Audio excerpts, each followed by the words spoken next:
जय माता की दोस्तों, अपने कर्मों पर विश्वास रखें। आपके अपने चैनल को लाइक सब्सक्राइब जरूर करें ताकि आने वाली वीडियो आप तक पहुंच पाए। 11वां अध्याय भक्ति मुक्ति तथा चिंता निवारण के लिए आप 11वें अध्याय का पाठ अवश्य करें। ध्यान मैं भुवनेश्वरी देवी का ध्यान करता हूँ। उनके श्रृंगों की चमक प्रातः काल के सूर्य के समान है। माथे पर चंद्रमा का मुकुट है। वह उभरे हुए सतनों तथा तीनों नेत्रों में शोभायमान है। उनके मुख पर मुस्कान छाई हुई है और हाथों में वह अंकुश पाश और शोभित दे रहे हैं। ऋषि बोले, देवी के द्वारा वहाँ महा असुर शुभ के मारे जाने पर इंद्र आदि देवता अग्नि को आगे करके उन कात्यायनी देवी की स्तुति करने लगे। उस समय इष्ट प्राप्ति होने के उनके मुख कमल चमक उठे और उनके प्रकाश से दिशाएं भी जगमगा उठी। देवता बोले, शरणागत की पीड़ा दूर करने वाली देवी, हम पर प्रसन्न हो जाओ। संपूर्ण जगत की माता, प्रसन्न हो जाओ। विश्व की रक्षा करो देवी, तुम जड़ चेतन जगत की स्वामिनी, तुम इस जगत की एकमात्र आधार हो, क्योंकि पृथ्वी रूप में तुम्हारी ही स्थिति है। हे देवी, तुम्हारे पराक्रम को कोई नहीं लांघ सकता। तुम ही जल रूप में स्थित होकर संपूर्ण जगत को तृप्त करती हो। तुम अत्यंत बल से संपन्न वैष्णवी शक्ति हो। इस विश्व की कारणभूता परम माया तुम ही हो। देवी, तुमने इस समस्त जगत को मोहित कर रखा है।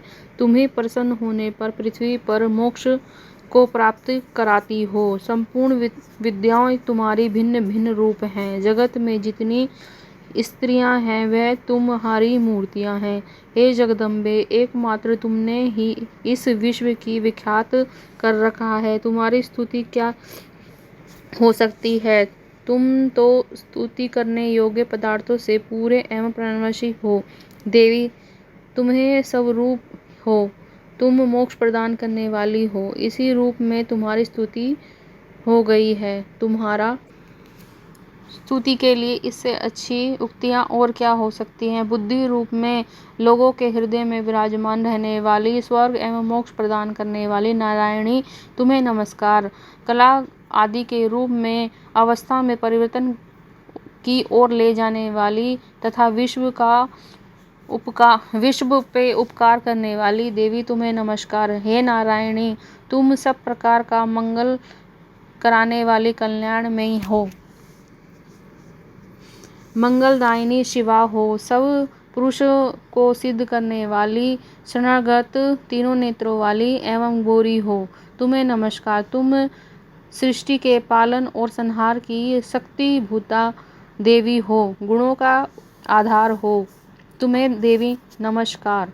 शरण में आए हुए दीनों पीड़ितों की रक्षा में रत रहने वाली तथा सबकी पीड़ा का निवारण करने वाली देवी, तुम्हें नमस्कार। तुम ब्राह्मणी का रूप धारण करके हंसों से जुते हुए विमान पर बैठी हो। तुम्हें नमस्कार। महेश्वरी के रूप में त्रिशूल, चंद्रमा, सर्व को धारण करने वाली, महान विश्व की पीठ पर बैठने वाली नारायणी, तुम्हें नमस्कार।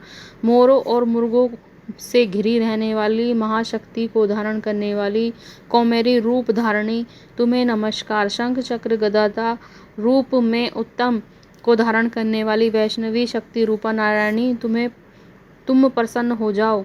तुम्हें नमस्कार। हाथ में भयानक महाचक्र लिए और डाणों में भयंकर नरसिंह रूप में दैत्यों के वध के लिए उद्योग करने वाली, त्रिभुवन की रक्षा में संलग्न करने वाली नारायणी, तुम्हें नमस्कार। मस्तक पर किरीट और हाथ में महावज्र धारण करने वाली, सहस्त्र नेत्रों के कारण दिखाई देने वाली, प्राणों का उपहरण करने वाली, इंद्र शक्ति स्वरूपा नारायणी, तुम्हें नमस्कार। हे शिवदूती रूप से दैत्यों की महती सेना का संहार करने वाली देवी, तुम्हें नमस्कार। जैसे माता अपने पुत्रों को बुरे कर्मों से बचाती है, हे चंडिके, तुम्हारे हाथों में सुशोभित खंड जो असुरों के रक्त और चर्बी से चर्चित है, वह हमारे लिए कल्याणकारक है। हम तुम्हें नमस्कार करते हैं। देवी, तुम प्रसन्न होने पर सब रोगों को नष्ट कर देती हो और क्रोधित होने पर मनवांछित फल कामनाओं का भी फल देती हो। जो लोग तुम्हारी शरण में आ चुके हैं उन पर विपत्ति हो आ जाती हो। तुम्हारी शरण में गए हुए मनुष्य दूसरों को शरण देने योग्य बन जाते हैं। देवी अंबिके, तुमने अपने स्वरूप को उनके भागों में बांट दिया है। वह सब दूसरी ओर कौन हो सकती है? विद्याओं में ज्ञान का प्रकाशित करने वाली, शास्त्रों में तथा आदि शक्ति वाक्यों में तुम्हारी सिवा और कोई नहीं है। तुमको छोड़कर दूसरी कौन ऐसी शक्ति है जो इस विश्व को घोर अंधकार से परिपूर्ण ममता रूपी गड्ढे से निरंतर भटकता रही हो, भटकते हुए रास्ते से उनको निकालती हो। जब तक वर्षा नहीं होगी तब तक शाक की सबकी प्राणों की रक्षा करेंगे। ऐसा करने के कारण पृथ्वी पर शंख कुमरी के नाम से मेरी प्रसिद्धि होगी। उसी अवतार में मैं दुर्गम नामक महादैत्य का वध करूंगी।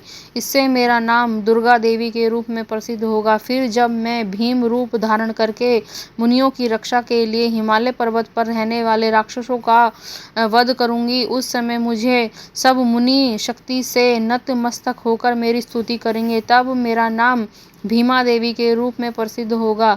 जब अरुण नामक दैत्य तीनों लोकों में भारी उधम मचाएगा, तब तीनों लोकों को हित करने के लिए 6 पैरों वाले असंख्य ब्राह्मणों का रूप धारण करके उस महाअसुर का वध करूंगी। उस समय सब लोग मुझे ब्राह्मणी के नाम से चारों ओर मेरी स्तुति करेंगे। इस प्रकार जब जब संसार में दानवी बाधा उपस्थित होगी तब तब अवतार लेकर मैं शत्रुओं का नाश करूंगी।